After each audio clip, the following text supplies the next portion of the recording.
Better to see the other side of loving terror in freedom than to allow oneself to be imprisoned for the rest of his days. For rationality is an operational method for life, not the goal. That's a little excerpt from my book here, the Book of Oldishness. And I want to talk about this topic of feeling like we're always being watched or targeted on semen retention, or whether we have a full sack.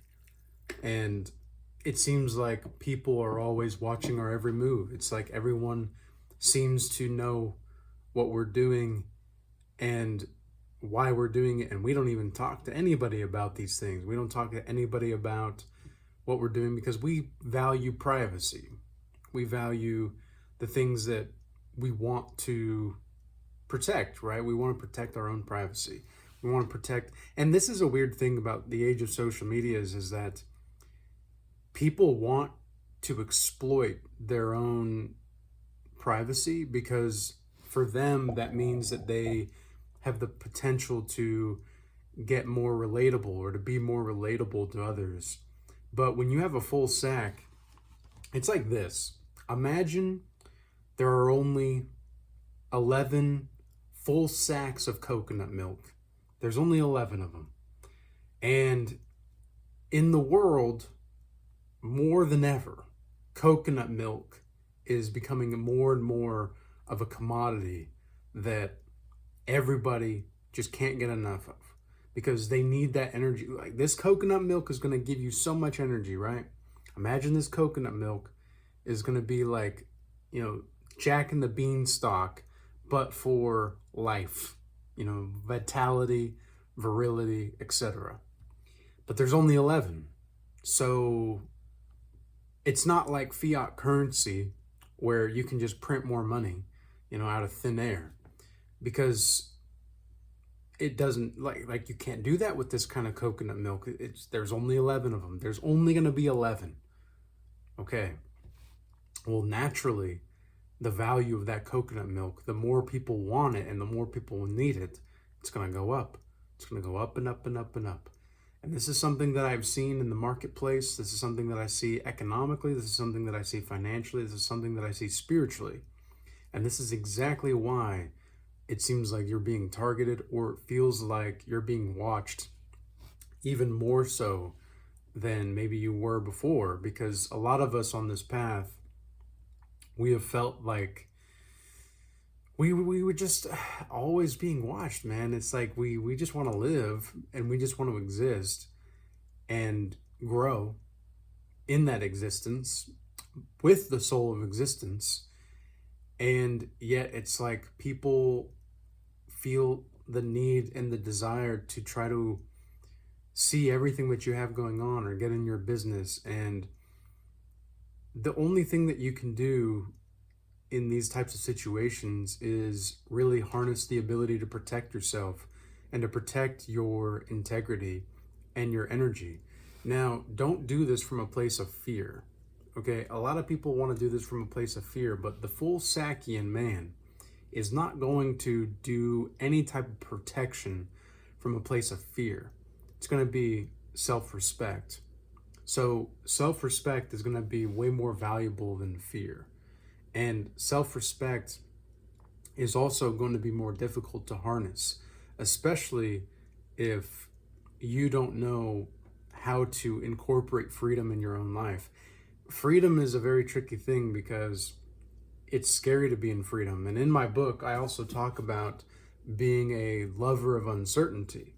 So being a lover of uncertainty, you have to just jump into the mix sometimes. Like, for example, whenever I'm feeling like I don't really want to work on my projects, or I don't really want to do anything, like yesterday, I pretty much did nothing for like 5 hours yesterday because I was just so exhausted and tired. Not because it was just a long week.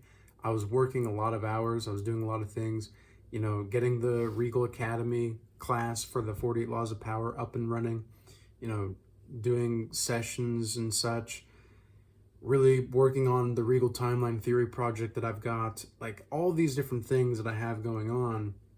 And, on top of that, just in my personal life, getting everything together. I've been doing totally different workout styles for this last week. And yeah, I just finally took an active rest yesterday, and I just pretty much did nothing. And these moments where doing nothing is actually really important for you, because in the moment, if you are someone who is extremely disciplined, or not even extremely, but just disciplined, or you feel like time's running out, time's wasting. And it's not that you're fearful of time wasting, it's just like, well, I know that there's only a finite number of breaths that I'm going to take in this incarnation. So whatever this incarnation wants to do, like let's express it, soul of existence. Sometimes it feels like active rest is going to be like detrimental to your business, to whatever it is you're building, to to people. You don't want to let people down. That's really my biggest thing, is I want to make sure that I'm always giving people the best value, and I want to give people the best that I have to offer, because I don't think that it's fair for thousands and thousands of people to watch me every single day, to have people in my godlike mastery, invest, a decent amount of money into this type of program, people investing into the Regal Academy. It's not fair for me not to give my best. However, there's going to be moments where I have to actively rest so that I can actually be the best at what I do. And so that's what I aimed to do yesterday. But, there's that lingering feeling sometimes when you're resting, and it's just like, man, I know I need to rest to be my best, but man, I feel like, yeah, it's just kind of annoying. It's just kind of annoying having a body sometimes. Not that, like, I love my body, and I really enjoy being healthy, and I really enjoy, being able to do what I do. But man, sometimes, like, just having to rest is kind of annoying. But it's okay. Like, I don't want to make people think that it's bad to rest or that you shouldn't rest. It's really, really important to rest. It's just sometimes if you're very disciplined, yeah, it's going to be very difficult. But if you're kind of lazy, then resting is like one of the best things ever. But you're not even really resting when, like, people who are lazy, they're not really resting. They don't know what active rest is.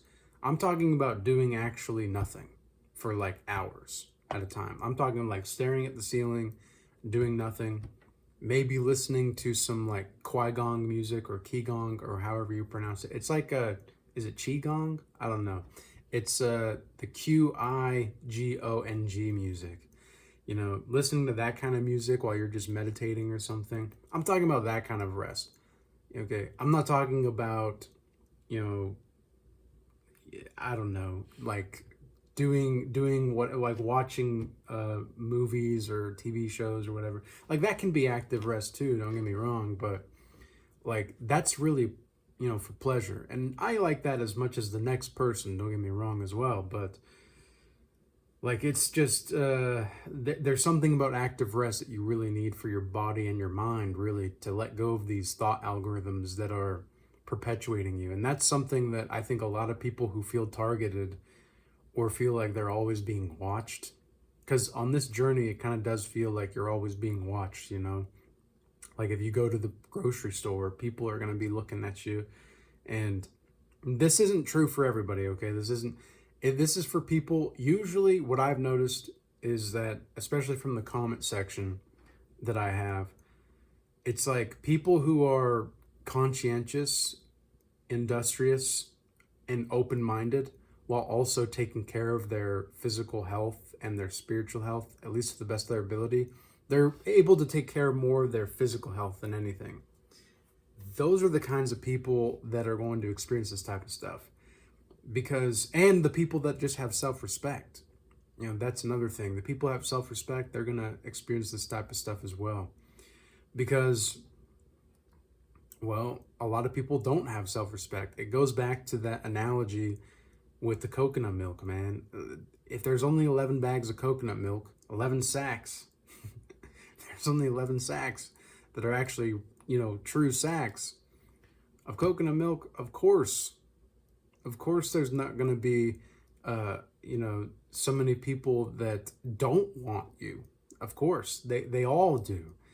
And like, I had this weird experience yesterday. Like, I went to go get new strings at the guitar store. I guess it's technically a music store, but I was going to get new strings for my guitar. And this older gentleman just like looks at me like up and down, like he's checking me out. And I'm like, what the, can I help you or something? I didn't say that, but I kind of just gave him this look like, what do you want? And he said, oh, sorry, I'm just checking out your pants, and I'm like, what do you mean you're checking out like, I'm just wearing jeans, I'm just wearing jeans, like freaking regular jeans. And he's like, I just love denim, and like, oh yeah, like there's something about the way that you wear them, and it felt creepy, it just felt kind of creepy. I was flattered in some sense, of course, but like, man. And then there was a woman who also was like looking at the way that I was dressed and all that, and at the guitar store. But this, I don't know, it was just a weird thing. Like, you can't go anywhere without having these weird kinds of things happen sometimes. And especially, in the spirit of the time where we have tonight, well, today technically is like the maximum frequency of the Lion's Gate. So for those of you that watch my Regal Shaman channel, you're going to be aware of this. But the Lion's Gate is essentially where there's certain astrological alignments that are happening in the spirit of the time. And so that's probably one of the other reasons why the energy is the way that it is. And I've definitely found a correlation with the weirdness of people and the astrological signs and certain things happening astrologically. Like, Venus just moved into Libra, and it's like the relationships, the harmony, all these things are starting to come together, or they're exposing the people that have been watching you but have acted like they haven't. And now they're just, they're not even hiding it, which exactly what happened yesterday, And then I went to run some errands, and this guy, this guy was there. It was at the bank, and this guy he was trying to make small talk, but I could feel that there was something working through him. Like, it was, I'm not going to say it was demons or anything like that. It definitely wasn't angels. I don't think it was demons though either. Like, I don't think that, it was just like, it was the construct. It was as if the Matrix itself, let's say, was speaking through this NPC. And I was like, what the heck is this guy on? Because he was just talking about some weird things and like asking me questions about what I'm going to do in these types of moments in the heat and all that. And I was just like, the way he was asking it was what was weird to me. It wasn't the fact that he was just, trying to make small talk, because I find small talk very beautiful sometimes. I don't think there's any problem with that. Like, I'm not like, oh, I'm so spiritual that like I can't make small talk. I have to have deep conversations. I'm not one of those types of spiritual people, because I can appreciate all forms of the infinite. However, it was just like in this, and I don't want to say like, however, but it's just in this situation, it was just strange. You just sometimes have these strange experiences, and you're like, is this dude like part of the CIA or something? Why is he asking me that such a specific question about like how I'm going to live tonight in the heat and how everything's drying up, and what am I going to do to not keep things from drying up? That was just it was a very specific, weird question, and I'm actually very grateful for it, because it kind of gave me a glimpse into like what the collective consciousness is perceiving in the spirit of the time, you know. Like, it's just a very strange phenomenon where we can't even just run errands as full Sakians without something weird going on sometimes, you know. And I've just accepted that that's a part of my life. I've just accepted it. It doesn't make it any weirder, or less weird rather sometimes, but it makes it more manageable to digest. And this is part of godlike mastery practices, using everything as a vehicle for freedom. You know, this is part of the beatific horror, the beautiful terror that I mentioned at the very beginning in the book here. It's a part of the freedom. It's the weirdness. It's the blissfulness, the great, amazing quality of life. You know, the bells of freedom ringing in nature all around you. And yet simultaneously, you look down and, you know, there's all of the sacrifice and the blood of everybody that sacrificed their life, you know, for who we are today and where we are today. So it's not to say that I'm like looking down on these people. That's not what I'm saying. I'm just saying you can look up to the heavenly moonlight, like Bruce Lee talks about, right? He's like, don't look at the finger, otherwise you're going to miss the heavenly glory. Yeah, don't look at the finger, look at the heavenly glory, but remember, while we're still in form in this physical body, you know, you look down and there's all the sacrifice, you know, and that's just kind of the way that it is, right? So when you're on this journey, remember that the weirdness, the weird interactions, it's basically like the Truman Show. Like, I've had a few days this week where it just felt like the Truman Show. Just really, like yesterday kind of felt like the Truman Show. And that's kind of one of the reasons also I wanted to just rest. Because when things get too weird like that, I know that the Matrix, the simulation, you know, Maya, Satan, whatever you want to call the deceptions of life, I know that if I'm not as strong internally, like if I'm just, you know, feeling the heat, right? And this is kind of nice from that guy at the bank who was almost acting like, you know, a speaker for the simulation. Like, whoa, well, what are you going to do with all the heat? You know, trying to dry up. What are you going to do something about the drying up of the heat? Such a weird, specific question, right? But it's actually not. It's actually not, because it has been very hot here where I live, and you know, things are just kind of progressing in a way where we haven't had rain for a minute, and it's getting really dry, and it's hotter than usual for here in the mountains. But it's also spiritual. You know, it's also spiritual. How can you use these interactions, these weird behaviors where you feel like you're freaking being watched? How can you live in a way that inspires more of a totality of being, in which you use it as a vehicle and a vessel to liberate yourself from the bonds of, you know, the Matrix confinement, really? So with that being said, I've got another, you know, big day ahead of me. It's very early in the morning filming this, and I trust that I wasn't too abstract in my conversation here, because yeah, like I just woke up, you know, 10-20 minutes ago before this video started. So I've got my coffee in though. It's going to be a beautiful day, and I'm really looking forward to the growth. I'm looking forward to the best is yet to come. You know, that's really where I'm at in the spirit of the time, is the best is yet to come. And the best is already here.